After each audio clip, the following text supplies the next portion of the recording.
달콤한 말씀, 행복한 하루. 오늘도 하나님 말씀 앞에 오신 강서 공동체 여러분들을 환영합니다. 오늘 우리가 함께 볼 말씀은 잠언서 9장 1절에서 6절까지 말씀입니다. 지혜가 그의 집을 짓고 7 기둥을 다듬고 짐승을 잡으며 포도주를 혼합하여 상을 갖추고 자기의 여종을 보내어 성중 높은 곳에서 불러 이르기를 어리석은 자는 이리로 돌이키라. 또 지혜 없는 자에게 이르기를 너는 와서 내 식물을 먹으며 내 혼합한 포도주를 마시고 어리석음을 버리고 생명을 얻으라. 명철의 길을 행하라 하느니라. 무더운 여름 날씨입니다. 이럴 때는 시원한 콜라와 같은 탄산음료를 먹으면 갈증이 싹 사라질 것 같습니다. 그러나 콜라의 짜릿함은 잠시 갈증을 잊게 해주지만 실제로는 몸에서 더 많은 수분을 필요하게 만들어 이내 더 큰 갈증을 불러오게 합니다. 그래서 의사들은 우리 체온과 비슷한 미지근한 물을 먹어야 흡수가 잘 되어 실제적인 갈증의 문제를 해결할 수 있다고 권합니다. 그러나 아무리 이 말을 들어도 당장의 시원함을 포기하기는 어려운 것이 사실입니다. 이처럼 오늘 우리가 함께 묵상한 잠언 9장 말씀은 극명하게 대비되는 두 가지의 초대에 대해서 이야기하고 있습니다. 바로 지혜의 초대와 미련한 여인의 초대입니다. 이 두 초대자의 외침은 마치 여름날의 콜라와 물처럼 우리에게 즉각적인 쾌락과 건강하고 풍성한 삶이라는 갈림길을 제시하고 있습니다. 먼저 지혜의 초대를 보면 지혜는 먼저 자신의 집을 짓습니다. 그것도 완전수 7 기둥으로 지은 견고한 집을 세웁니다. 거기서 멈추지 않고 지혜는 그 집에 풍성한 잔치를 준비하고 사람들을 정성껏 초대하기 시작합니다. 지혜의 외치는 소리를 보면 어리석음을 버리고 자신에게 오라고 외치고 있습니다. 그 이유는 자신에게 와야지만 얻을 수 있는 두 가지, 생명과 명철을 얻을 수 있기 때문이라고 말합니다. 여기서 말하는 명철이란 10절에서 보면 거룩한 자를 아는 것이라고 말합니다. 즉, 하나님을 아는 것이 명철이다라고 말하고 있는 것이죠. 하나님을 경외하고 그분을 알아가는 과정 속에서 우리가 분별력을 가지고 무엇이 선이고 진짜 우리에게 좋은 것이 무엇인지를 깨닫게 되는 것, 그것이 명철입니다. 이 명철을 얻을 때 우리를 생명의 길로 인도하는 강력한 능력을 가지게 되는 것입니다. 그렇게 지혜의 집에 거하는 자는 지혜가 날마다 확장되어 더욱 지혜로워질 것이라고 말합니다. 다시 말해 지혜의 집에 머물며 끊임없이 배우고 성장을 경험하게 된다는 것입니다. 삶의 전반에 걸쳐 날마다 지혜가 풍성해지고 삶이 그만큼 더 풍성해지는 그 풍성한 삶을 누리게 된다는 것이죠. 그러나 이때 미련한 여인도 그녀의 집으로 사람들을 초대하기 시작합니다. 그녀도 지혜처럼 성 높은 곳에 자리를 잡고 권위 있는 모습으로 사람들을 자기 집으로 초대하고 있습니다.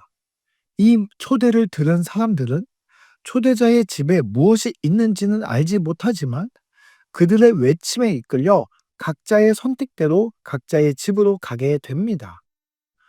지혜는 풍성한 식탁을 준비했기 때문에 지혜의 집을 간 사람들에게는 풍성한 축제를 경험하게 될 것입니다. 삶에서 하나님을 알아가고 분별력을 통해서 하나님이 주시는 풍성한 삶을 더욱 크게 경험하게 되는 것이겠죠. 그러나 미련한 여인을 따르는 자들은 그 집에 도착했을 때 그들의 기대와는 달리 미련한 여인의 집의 식탁에는 아무것도 없습니다. 그녀는 단지 도둑질한 물이 달고 몰래 먹는 떡이 맛이 있다라고 말할 뿐입니다. 이 말은 마치 시원한 콜라가 곧바로 갈증을 해소해 줄 것 같은 광고를 보는 것과 같습니다.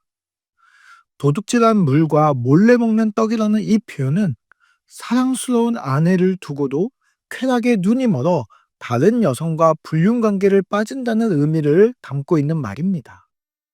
즉, 숨겨야 할 것들, 불법적인 것들, 일시적이고 빠르게 주는 쾌락들을 의미하고 있습니다.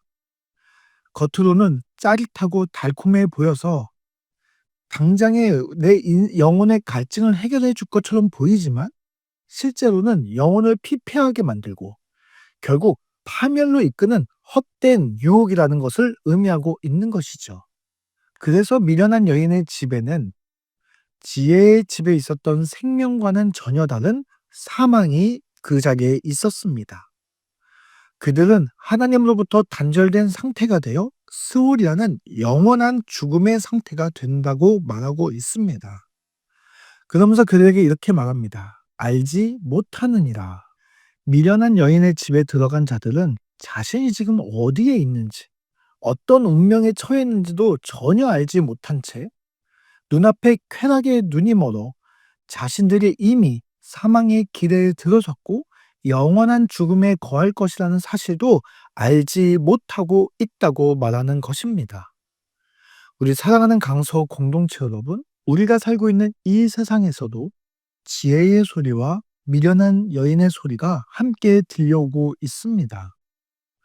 우리를 충분히 유혹할 만한 권위를 가지고 높은 곳에 서서 우리에게 달콤하게 유혹하고 있습니다. SNS를 통해서, 드라마나 방송을 통해서, 또 주변에 있는 사람들의 입을 통해서 우리에게 수없이 여기에 행복이 있다고, 즉각적인 만족을 누릴 수 있는 행복이 여기 있다고 우리를 유혹하고 있습니다. 돈으로, 인정으로, 성공으로 그런 각종 우상들이 달콤한 모습으로 변신해서 매일매일 우리를 유혹하고 있습니다. 그래서 우리는 오늘 말씀 앞에서 이렇게 질문해야 합니다. 나는 오늘 어떤 초대에 응답하고 있습니까? 당장의 만족을 주는 미련한 자의 선택을 하고 있습니까?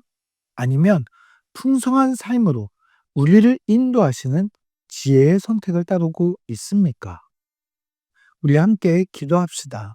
순간의 달콤함에 이끌려 진정한 생명의 길을 보지 못하고 쾌락의 길을 따르는 어리석은 저희들을 주님 용서하여 주옵소서.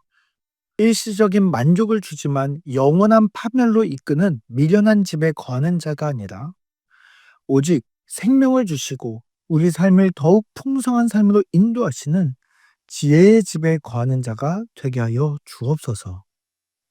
예수님의 이름으로 기도드립니다. 아멘.